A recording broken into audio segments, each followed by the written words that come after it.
بسم اللہ الرحمن الرحیم۔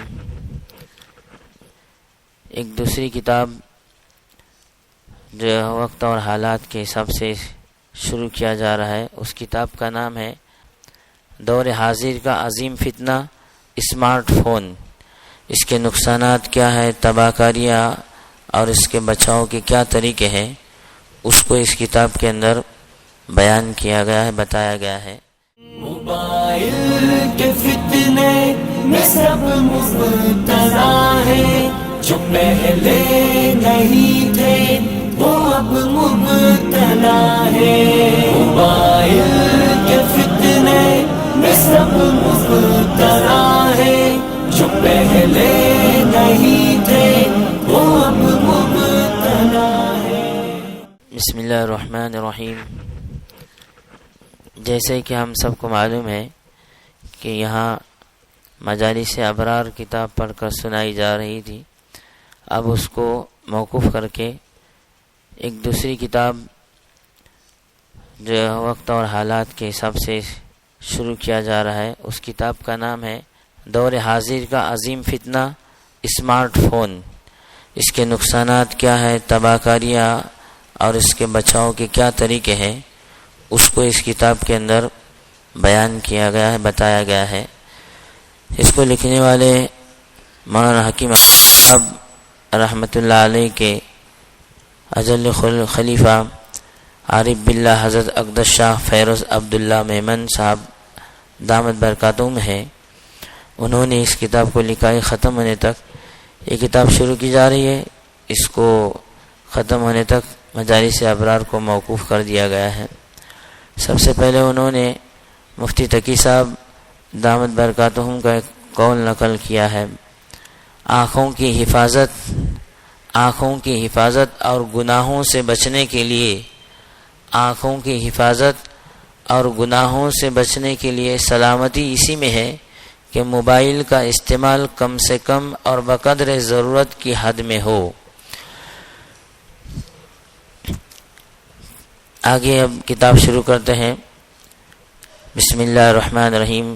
دور حاضر کا ایک عظیم فتنہ اسمارٹ فون، اس کے نقصانات، تباہ کاریاں اور بچاؤ کے طریقے۔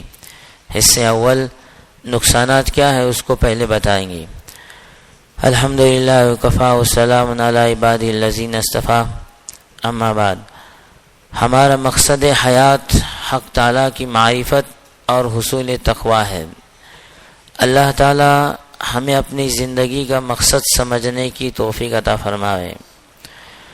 جب انسان کسی کام کا مقصد نہیں سمجھتا تو اس کا کام کبھی صحیح نہیں ہو سکتا، لہٰذا ہم اپنی زندگی کا مقصد سمجھ لیں کہ ہم دنیا میں کس لیے آئے ہیں۔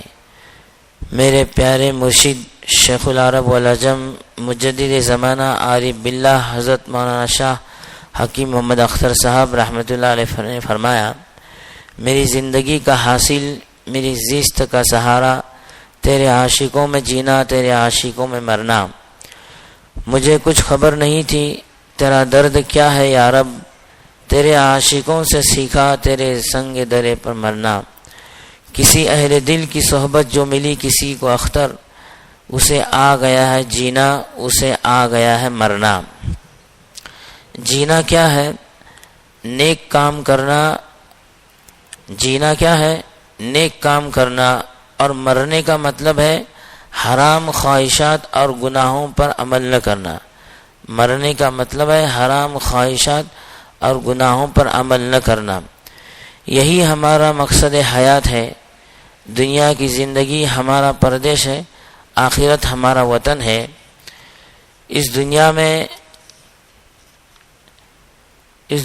بڑے سے بڑا مالدار یا بادشاہ کا جب ڈپارچر ہوتا ہے تو بتائیے ان کے ساتھ کیا سامان جاتا ہے۔ جب دنیا سے رخصتی ہوتی ہے اور قبرستان میں جنازہ اترتا ہے تو کیا کوئی دنیا کی دولت، ڈالر یا پاؤنڈ یا سونا چاندی ساتھ لے جاتا ہے؟ نہ سامان لے جاتا ہے، نہ نقد کرنسی لے جاتا ہے۔ اس وقت کی حالت کو ایک شاعر اس طرح بیان کرتا ہے شکریہ قبر تک پہنچانے والوں شکریہ، اب اکیلے ہی چلے جائیں گے اس منزل سے ہم۔ جب سے آدم علیہ السلام پیدا ہوئے ہیں، کیا کسی نے دیکھا کہ کوئی مرنے والا اپنے ساتھ اپنا مکان اور قالین اور دولت سب لے جا رہا ہو؟ جب ہم کفن لپیٹ کر جائیں گے تو چونکہ ہم اپنی دولت، زیورات، بیوی، بچے، قالین، موبائل فون، وائرلیس کرنسی وغیرہ کسی قسم کی کوئی چیز نہ لے جا سکیں گے۔ یہی دلیل ہے کہ ہمارا مقصد حیات نہیں، یہ صرف وسائل حیات ہیں۔ وسائل چھن جاتے ہیں، مقاصد نہیں چھنتے۔ ہماری زندگی کا مقصد حصول تقوی یعنی اللہ تعالیٰ کی ولایت اور دوستی ہے۔ اللہ تعالیٰ فرماتے ہیں وَمَا خَلَقْتُ الْجِنَّ وَالْإِنسَ إِلَّا لِيَعْبُدُونَ۔ ترجمہ، اور میں نے جنات اور انسانوں کو اس کے سوا کسی اور کام کے لیے پیدا نہیں کیا کہ وہ میری عبادت کریں۔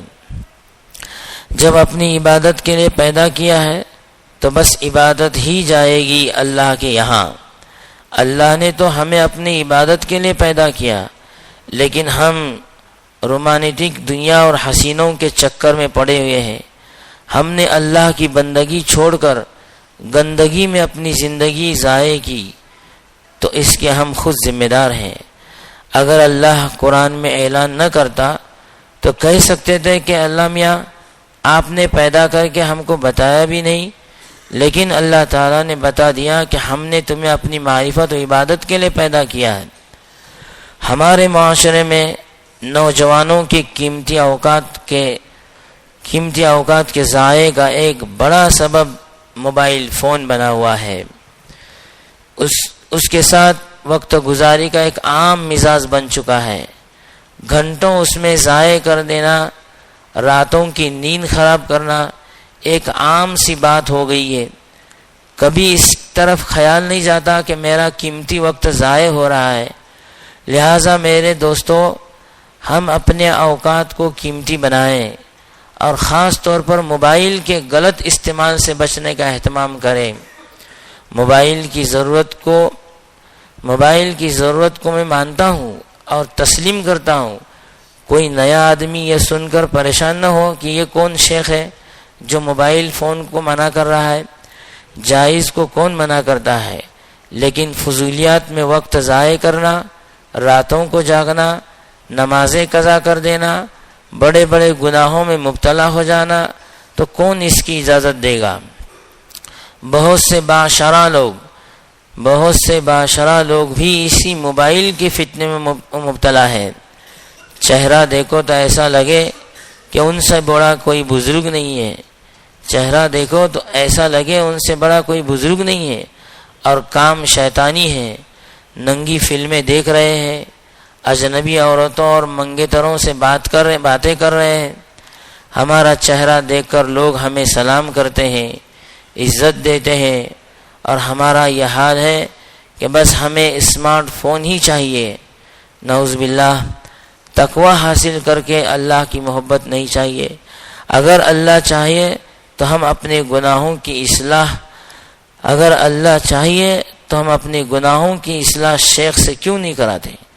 اس لیے میں اللہ کا واسطہ دے کر کہتا ہوں کہ جن لوگوں نے بزرگوں کے ہاتھ پر بیعت کی ہے، وہ چھپ چھپ کر غلط چیزوں میں جانے کی حرام حرکت سے اور گناہوں کے ارتکاب سے باز آ جائیں اور اللہ کے عذاب کا انتظار نہ کریں۔